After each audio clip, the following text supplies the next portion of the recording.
Shalom jemaat terkasih di dalam Tuhan, selamat datang di channel YouTube Lighthouse GBGDC. Berikut pengumuman gereja kita untuk sepekan. Ibadah raya online masih diperpanjang sampai akhir bulan Agustus 2020 dan dapat diakses melalui channel YouTube Lighthouse GBGDC. Ibadah online sekolah minggu GBGDC dilaksanakan setiap minggunya jam 8.30 pagi di channel YouTube Lighthouse GBGDC. Untuk informasi bisa dihubungi Kak Ita di nomor 0812 9631 916. Ibadah KUL masih dilakukan secara online. Hubungi gembala KUL masing-masing untuk informasi tentang KUL. Bagi yang ingin bergabung dalam KUL, dapat menghubungi KUL Center dengan Bapak Melvin di nomor 0813 3247 6369.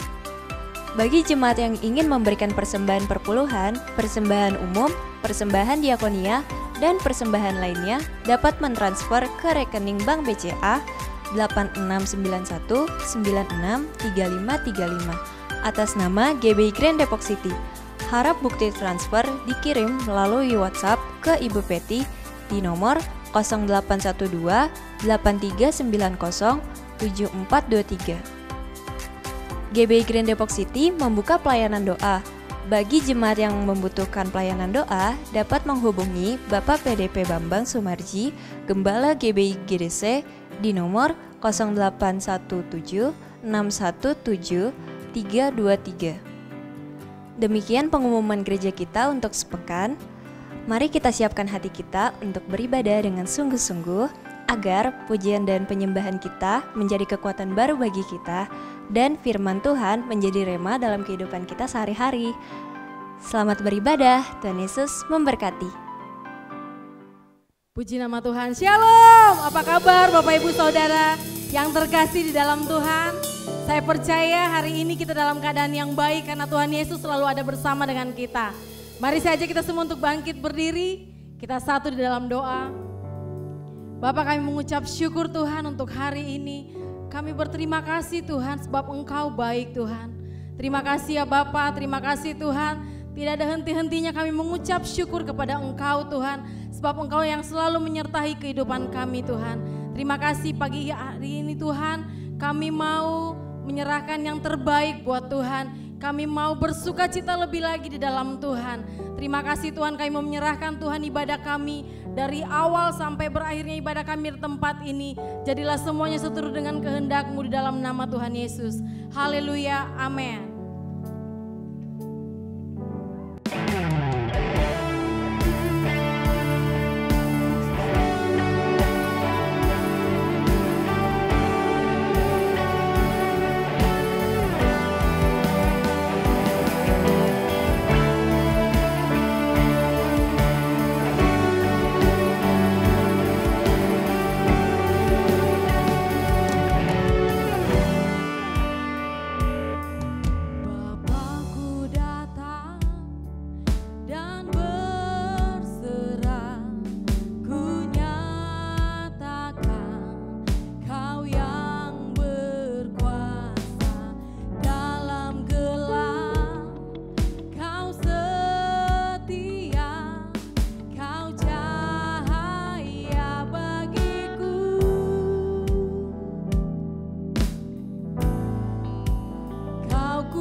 Mari sembah Dia Bapak Ibu Saudara.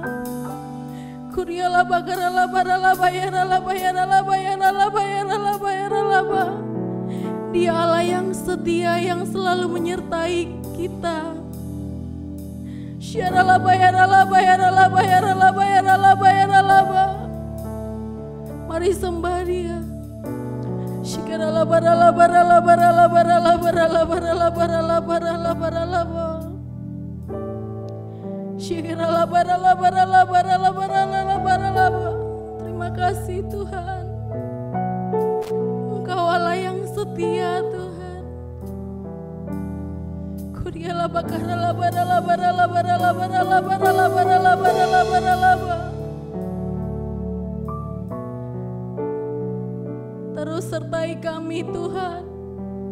Sertai setiap langkah kami Tuhan. Karena kami tidak mau berjalan tanpa penyertaan Tuhan. Shikaralaba ralaba ralaba ralaba ralaba ralaba ralaba ralaba ralaba ralaba ralaba ralaba. Shikaralaba karalaba ralaba ralaba ralaba ralaba ralaba ralaba ralaba ralaba ralaba. Shikaralaba ralaba ralaba ralaba ralaba ralaba ralaba ralaba ralaba ralaba. Bila Engkau besertaku,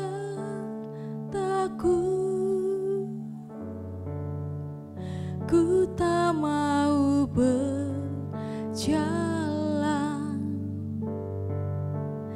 Ku perlu Tuhan, pimpin langkahku dengan kasih karunia-Mu.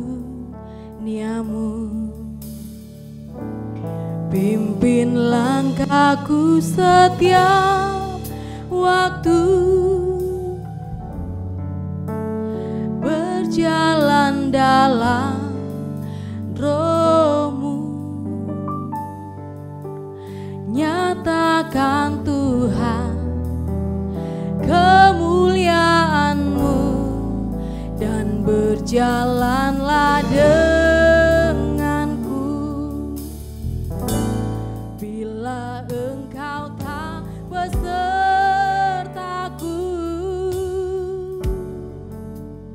ku tak mau berjalan.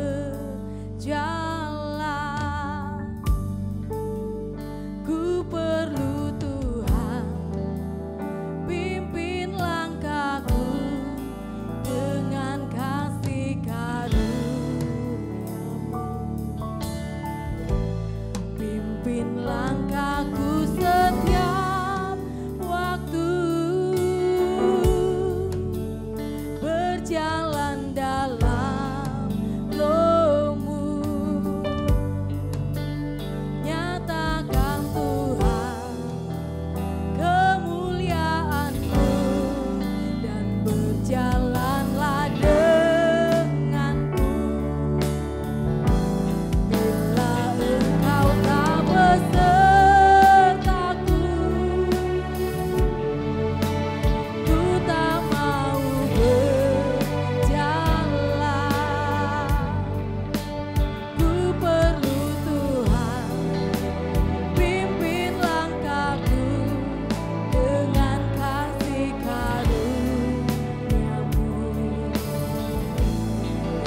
semua untuk kita bangkit berdiri.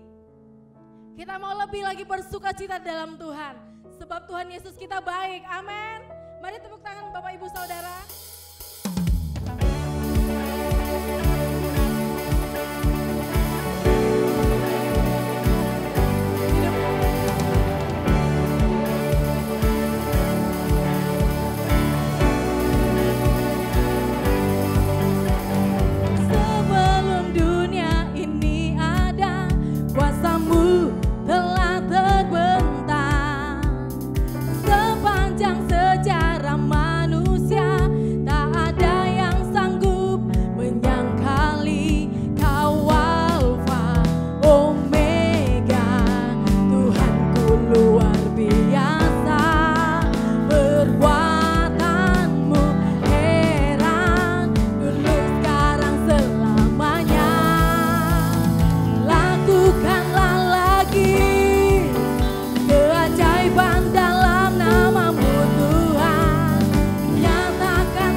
Puji nama Tuhan, saat ini kita akan mendeklarasikan Pentakosta yang ketiga. Mari kita baca bersama-sama. Apa yang dimaksud dengan Pentakosta ketiga? Pentakosta ketiga adalah pencurahan Roh Kudus yang dahsyat di zaman now, melebihi yang terjadi di Azusa Street. Pentakosta ketiga akan mengakibatkan penuaian jiwa yang terbesar dan yang terakhir sebelum Tuhan Yesus datang kembali. Pentakosta ketiga akan membangkitkan generasi Yeremia, yaitu anak-anak muda yang dipenuhi Roh Kudus, cinta mati-matian kepada Tuhan Yesus, tidak kompromi terhadap dosa, dan akan bergerak untuk memenangkan jiwa. Pentakosta ketiga lahir di Indonesia dan bergerak ke bangsa-bangsa. Gerakan ini dari timur ke barat dan akan kembali ke Yerusalem. Pentakosta ketiga akan memberikan kuasa untuk menyelesaikan amanat agung, dan setelah itu Tuhan Yesus datang kembali. Shalom saudara, mari kita satukan hati untuk kita berdoa bersama-sama, doa syafaat bersama-sama, dan kami undang untuk bangkit berdiri. Mari semua yang ada di dalam rumah, yang ibadah dalam online ini, saat ini kami bersatu hati ya Tuhan. Sikinalabalabalabalaba, kami bersatu hati berdoa syafaat buat bangsa kami Indonesia. Tuhan, kami mengucap syukur atas bangsa kami Indonesia.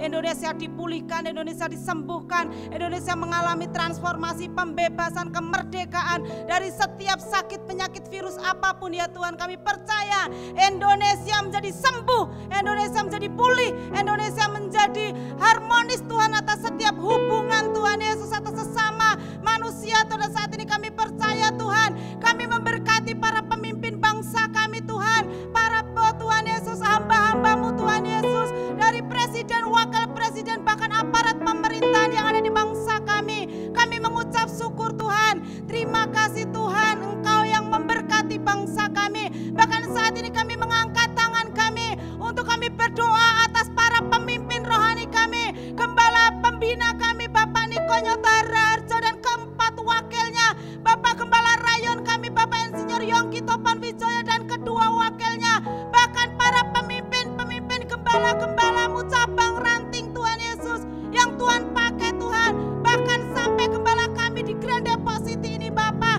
Kami percaya para pemimpin rohani kami Tuhan, Engkau menjaga Tuhan, malaikat-Mu Engkau perintahkan menjaga Tuhan, mengelilingi keluarganya, setiap keluar masuknya diberkati di dalam nama Yesus Kristus. Bahkan Tuhan, Mazmur 91 kami lepaskan atas para pemimpin rohani kami Tuhan. Terima kasih, bahkan para jemaat-Mu sampai Tuhan ke Grand Depositi ini Bapak. Kami percaya semua jemaat-Mu yang menyaksikan ibadah ini Tuhan, kami percaya yang sakit disembuhkan, yang berbeban berat dilepaskan, yang kekurangan dicukupkan. Kami percaya Tuhan, Engkau dahsyat, Roh Kudus masuk dalam setiap rumah-rumah tangga yang saat ini beribadah. Kami percaya Tuhan, Engkau Allah sumber damai sejahtera yang menaungi setiap keluarga besar kami Grand Depositi, bahkan semua keluarga besar yang menyaksikan ibadah pagi siang hari ini.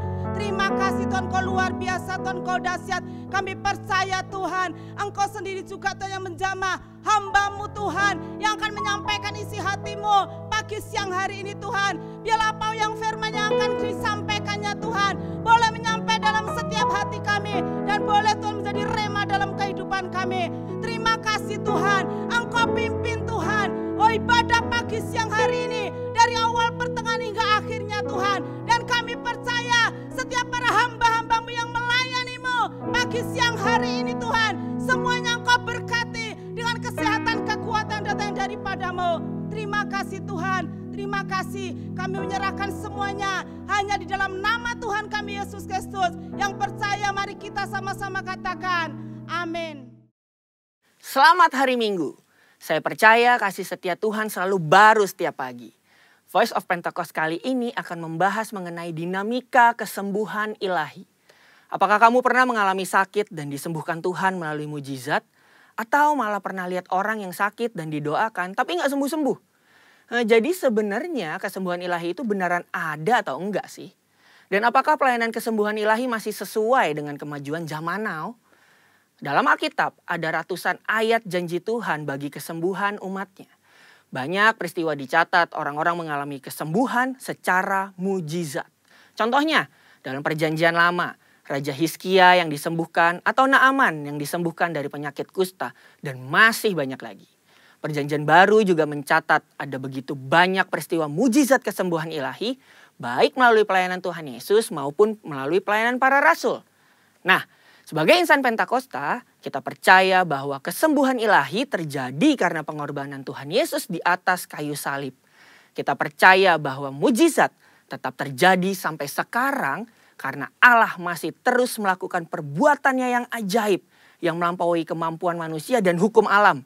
Yang harus kita pahami sebagai insan Pentakosta adalah bahwa pengajaran Injil harus berpusat kepada Yesus yang adalah juru selamat kita, penyembuh yang membaptis dengan Roh Kudus, yang menguduskan kita, dan Raja yang akan datang kembali. Jadi, pelayanan kesembuhan ilahi tidak terpisahkan dalam pemberitaan Injil, karena Tuhan Yesus adalah Sang Penyembuh. Pelayanan kesembuhan ilahi ini bisa melalui doa dari hamba Tuhan, maupun doa pribadi si penderita penyakit itu sendiri. Tempatnya bisa di mana aja, bisa dari KKR, ibadah onsite, ibadah online, atau bahkan dari rumah loh. Ada dua hal yang akan kita bahas terkait dinamika pelayanan kesembuhan ilahi ini. Yang pertama, apakah semua orang sakit yang didoakan pasti mengalami kesembuhan? Kalau janji Tuhan sih, ya dan amin. Tuhan Yesus sudah mati di kayu salib untuk kesembuhan kita. Terus kok nggak sembuh? Masalahnya bukan ada di janji Tuhannya, tapi ada di faktor yang mungkin ada di dalam diri kita yang harus diselesaikan lebih dulu. Forum Teolog GBI dalam pandangan teologis tentang penyakit memaparkan ada beberapa fakta mengenai penyakit.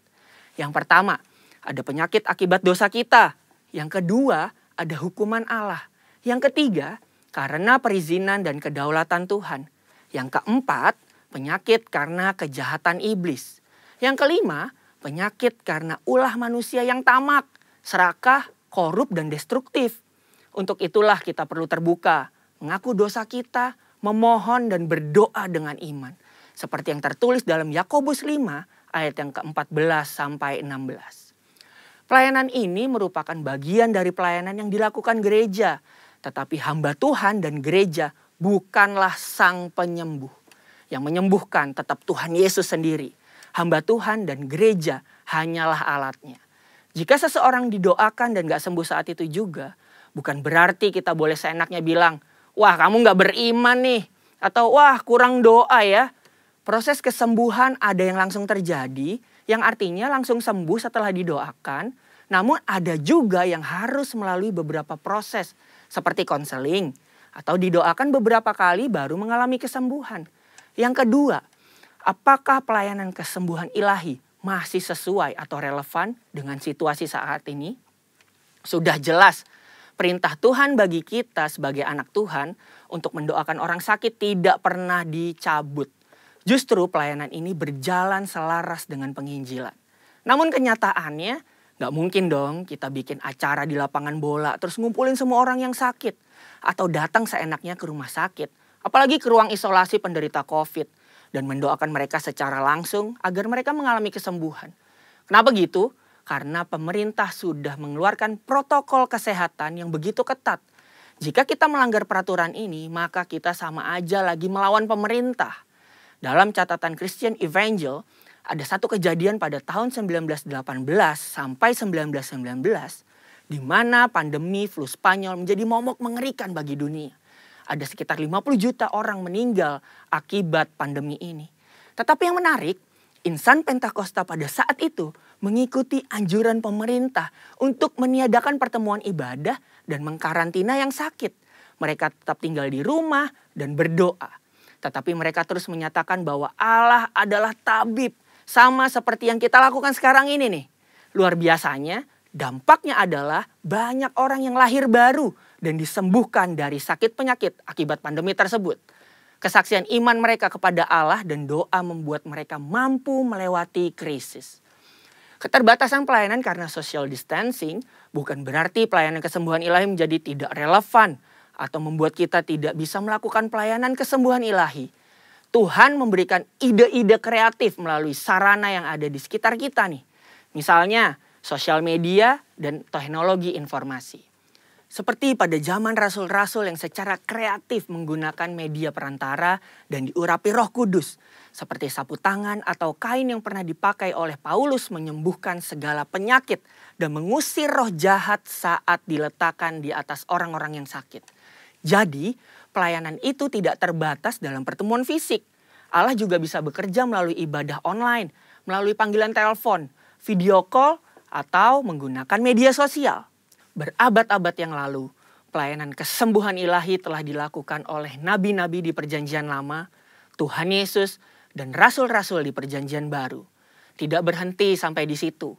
Pelayanan kesembuhan ilahi juga masih relevan dengan zaman now.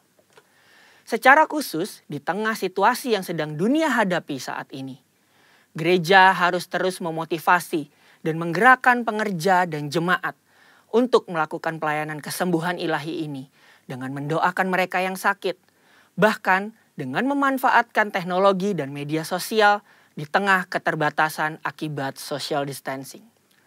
Pelayanan kesembuhan ilahi merupakan karunia Roh Kudus yang diberikan kepada gerejanya. Oleh sebab itu, kesembuhan yang Tuhan berikan semuanya adalah untuk memuliakan namanya. Tuhan Yesus memberkati.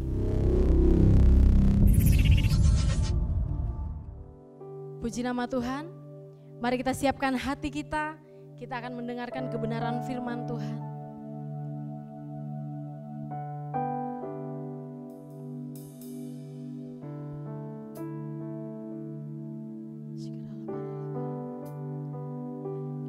Kau Tuhan, penolong dalam hidupku. Ku percaya hanya kepadamu. Kau pegang tanganku dan tuntun langkahku. Yesus, kau perlindunganku.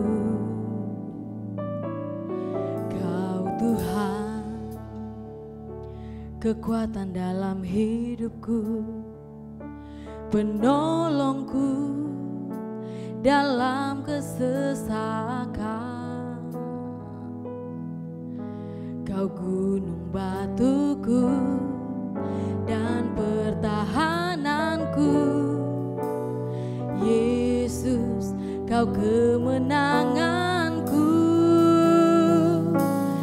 Yesus, padamu ku berseru. Kaulah penyelamatku. Terpujilah kau Tuhanku. Mulutku memuji namamu sepanjang umur hidupku. Terpujilah kau Tuhanku di atas segalanya. Kau Tuhan kekuatan kami. Kau Tuhan, kekuatan dalam hidupku, penolongku dalam kesesakan. Kau gunung batuku dan pertahananku. Yesus, kau kemenanganku. Yesus, padamu ku berseru. Kaulah penyelamatku. Terpujilah kau Tuhan.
Puji Tuhan, mari kita berdoa saudara. Bapa, kami bersyukur untuk kemurahan Tuhan atas hidup kami. Jikalau sebentar kami akan mendengarkan firman-Mu Tuhan, Tuhan urapi kami, kuduskan kami, layakan kami, supaya firman Tuhan yang kami dengar, firman Tuhan yang kami dapat saat ini Tuhan, boleh tertanam di hati kami yang baik, boleh bertumbuh bahkan menghasilkan buah untuk kemuliaan nama Tuhan. Hidup kami menjadi terang, hidup kami menjadi garam di hadapan dunia, supaya nama Tuhan tetap dimuliakan, menyempurnakan hidup kami sampai menyongsong Tuhan di awan-awan permai. Dalam nama Tuhan Yesus kami telah berdoa. Haleluya, amin. Wow, puji Tuhan, shalom, haleluya. Puji Tuhan saudara, saya percaya dimanapun saudara saat ini berada yang menyaksikan siaran ibadah ini, kita semua berada dalam penyertaan dan perlindungan Allah yang sempurna. Puji Tuhan saudara. Nah, saat ini saya akan sampaikan firman Tuhan dengan tema jaga mahkotamu. Sekali lagi tema firman Tuhan saat ini adalah jaga mahkotamu. Kita akan baca bersama-sama dalam Wahyu pasal yang ketiga ayat yang ke-11. Wahyu pasal yang ketiga ayat yang ke-11, kita akan baca bersama-sama saudara. Wahyu pasal 3 ayat yang ke-11, aku datang segera, peganglah apa yang ada padamu, supaya tidak seorang pun mengambil mahkotamu. Sekali lagi saya ulangi, aku datang segera, peganglah apa yang ada padamu, supaya tidak seorang pun mengambil mahkotamu. Nah saudaraku yang dikasihi Tuhan, di situ ada tertulis, peganglah apa yang ada padamu.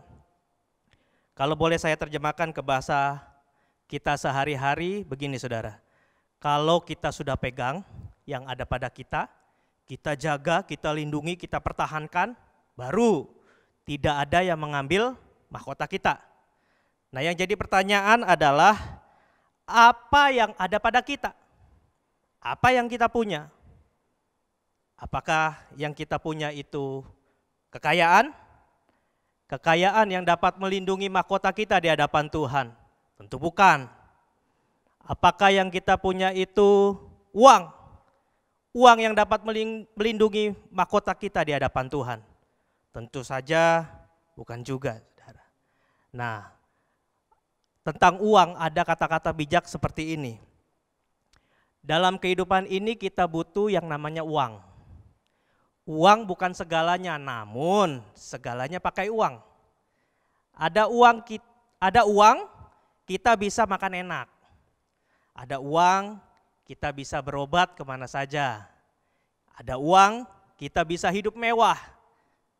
Tapi tanpa uang hidup kita menjadi sulit.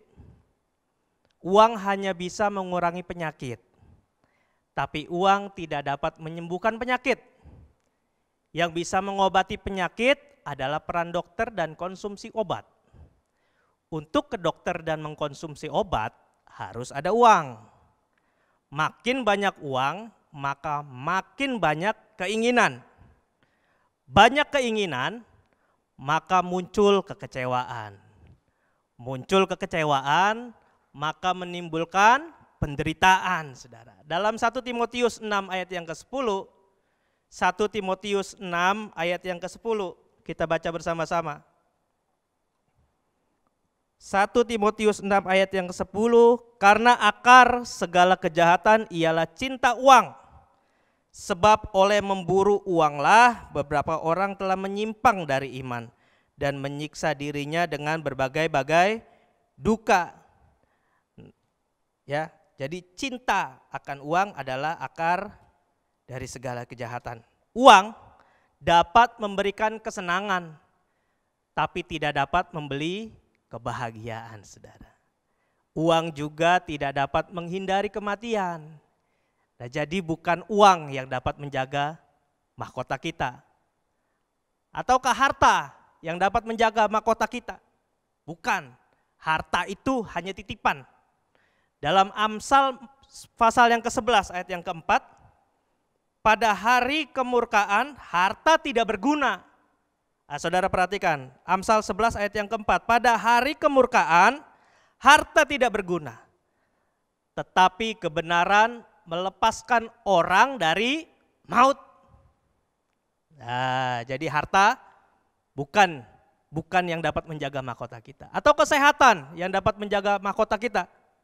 Kebisaan, talenta, kepandaian, kehebatan, atau mungkin ijazah saudara. Bukan itu yang kita punya. Bukan itu yang harus kita pegang untuk menjaga mahkota kita. Ya, di dalam Wahyu pasal yang ketiga tadi, kita balik lagi. Wahyu pasal yang ketiga ayat 7 sampai 13. Ini adalah firman kepada jemaat di Philadelphia.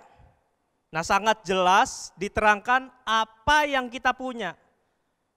Nah, saat ini saya tangkap dan catat ada 4 yang kita punyai.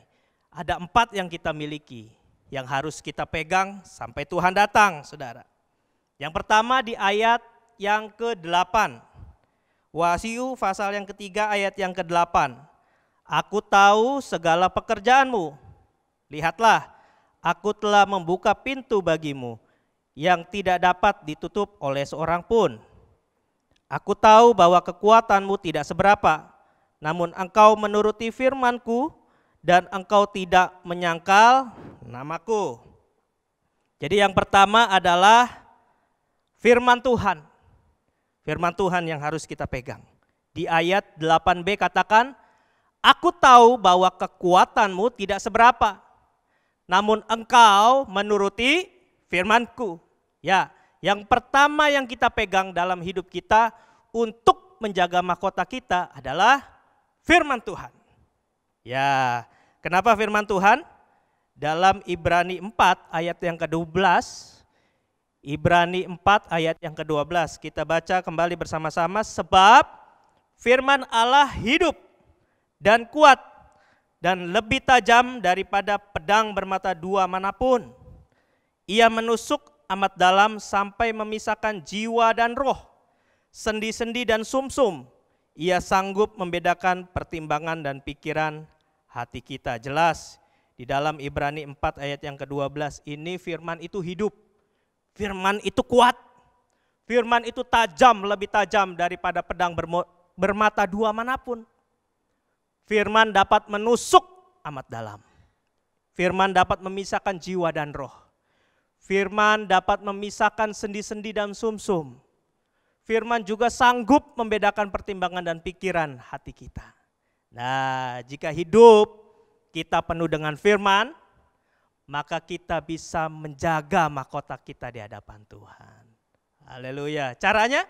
Ya, caranya ayo baca firman Tuhan setiap hari. Baca firman Tuhan setiap hari. Karena sudah enggak pernah ke gereja saat-saat ini ya saudara ya, karena pandemi ini. Ibadah hanya di rumah online. Jangan sampai Alkitabnya juga berdebu saudara. Jadi sarang laba-laba nanti. Bahaya saudara ya. Ya, kita renungkan firman Tuhan setiap hari. Kita turuti firman Tuhan. Kita hidup dalam firman Tuhan. Kita hidupi firman Tuhan dalam hidup kita. Kita melakukan pada setiap langkah kita, perbuatan kita, perkataan kita. Nah, jemaat Philadelphia tahu bahwa karena hanya firman Tuhan yang dapat menyempurnakan hidup kita dan selalu menerangi jalan kita. Dalam Mazmur 119 ayat yang 105 juga, Daud juga menyadari hal itu saudara. Mazmur 119 ayat yang ke-105. Mazmur 119 ayat yang ke-105. Firman-Mu itu pelita bagi kakiku dan terang bagi jalanku. Nah, makanya firman yang harus kita pegang. Karena firman juga yang dapat menimbulkan iman kita, saudara. Ya, firman yang dapat menimbulkan iman kita. Roma 10. Roma pasal yang ke-10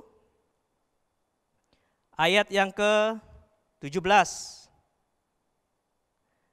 Roma pasal yang ke-10 ayat yang ke-17. Jadi Iman timbul dari pendengaran dan pendengaran oleh firman Kristus. Makanya firman yang harus kita pegang. Karena dengan firman hidup kita disempurnakan. Dipersiapkan menyongsong kedatangannya yang segera. Ya, ayo. Kalau ngaku intim sama Tuhan, kalau bilangnya takut sama Tuhan, kalau berdoa bilang cinta sama Tuhan, maka bacalah firman Tuhan setiap hari.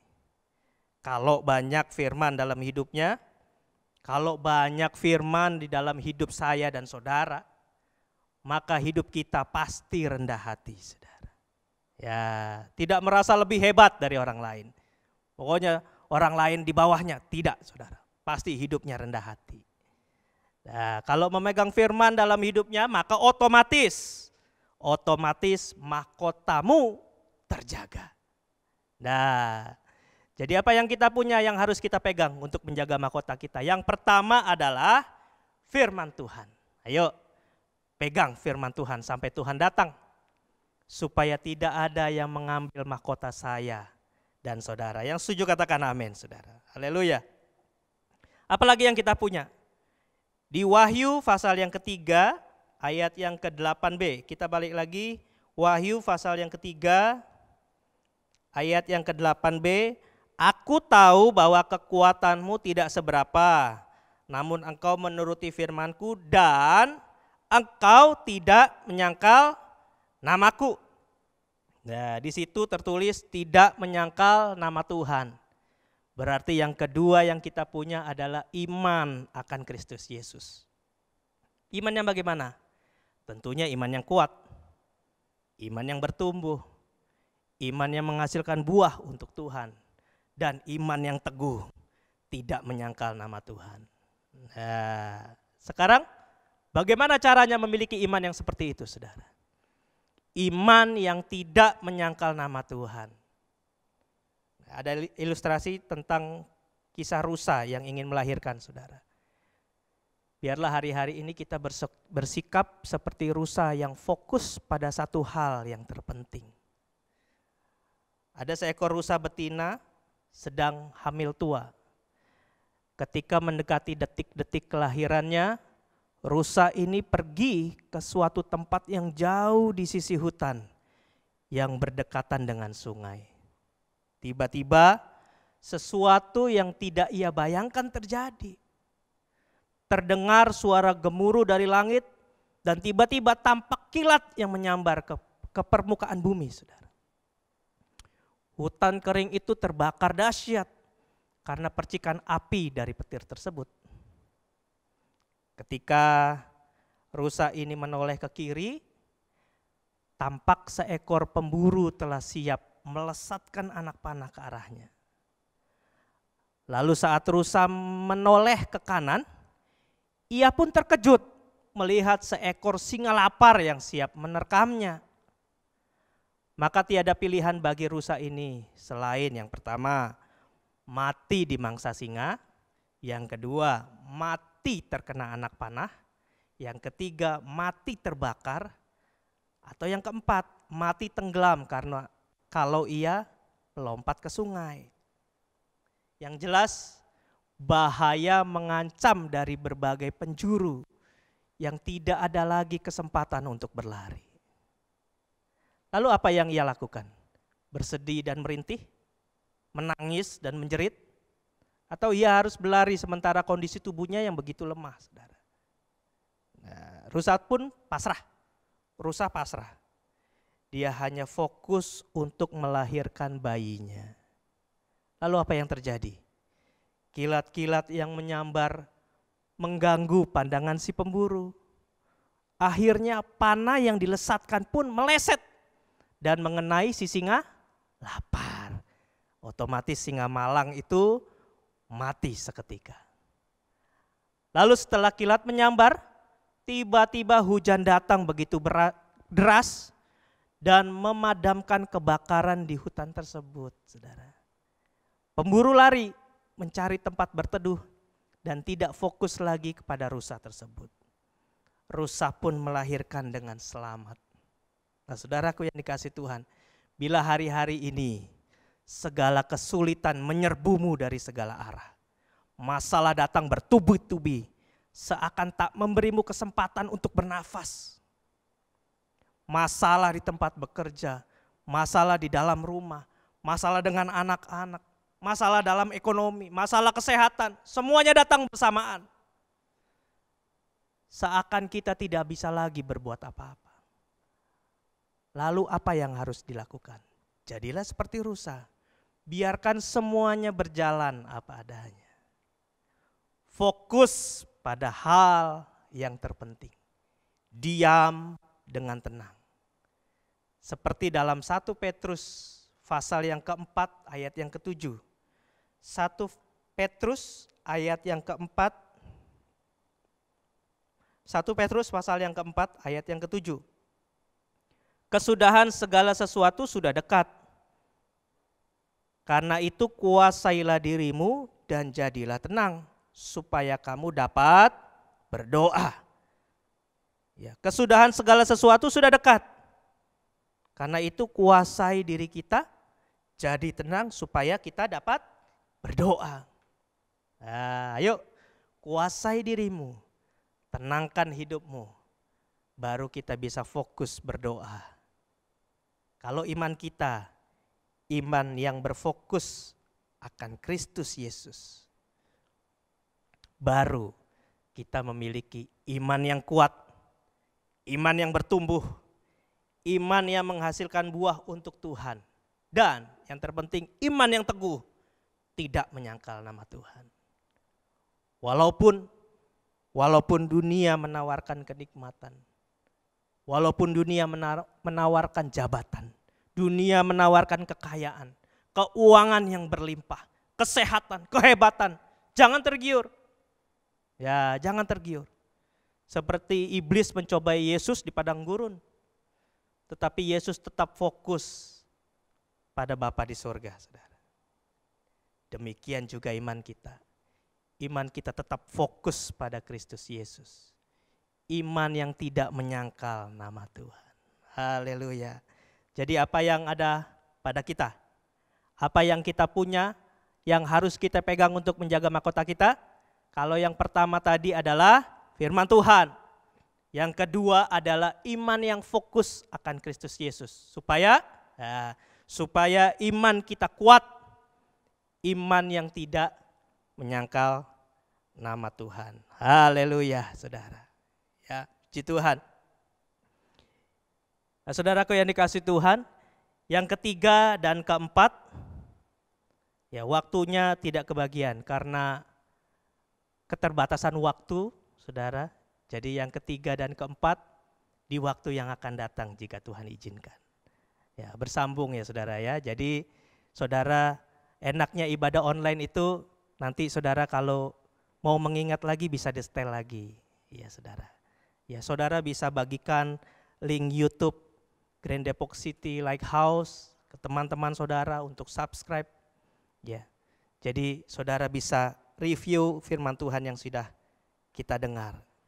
Jadi dalam Wahyu 3 ayat yang ke-11, aku datang segera, peganglah apa yang ada padamu, supaya tidak seorang pun mengambil mahkotamu. Hari ini, saat ini, firman Allah mengajar kita untuk memegang apa yang ada pada kita. Memegang apa yang kita punya. Yang pertama, pegang firman Tuhan. Yang kedua, pegang iman kita. Iman yang fokus dan kuat akan Kristus. Supaya kita tidak menyangkal nama Tuhan. Mari sama-sama kita pegang firman Tuhan. Kita pegang iman kita. Walaupun keadaan, situasi, kondisi lingkungan, pekerjaan, bisnis dalam keadaan kurang baik, ayo tetap pegang firman Tuhan. Pegang janji Tuhan. Pegang iman akan Kristus. Iman yang kuat dan teguh. Supaya tidak seorang pun mengambil mahkota saya dan saudara saat Tuhan datang kembali.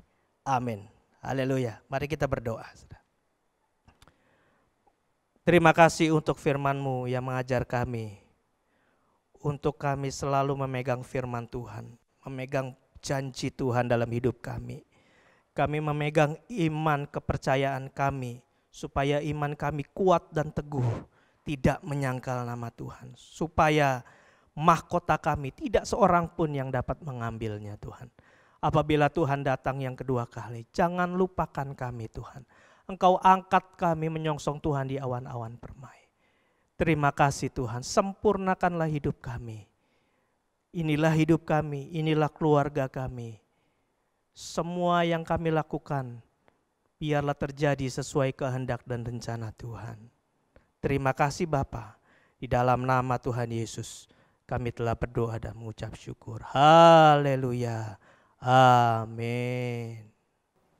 Saudara-saudara kekasih Tuhan Yesus, kita arahkan hati, pikiran kita untuk menerima berkat. Berkat yang berlimpah-limpah dari Allah Bapa, kasih karunia Tuhan Yesus Kristus, persekutuan yang manis dengan Allah Roh Kudus, menyertai kita mulai saat sekarang sampai Maranatha, kedatangan Tuhan Yesus yang kedua, bahkan sampai selama-lamanya.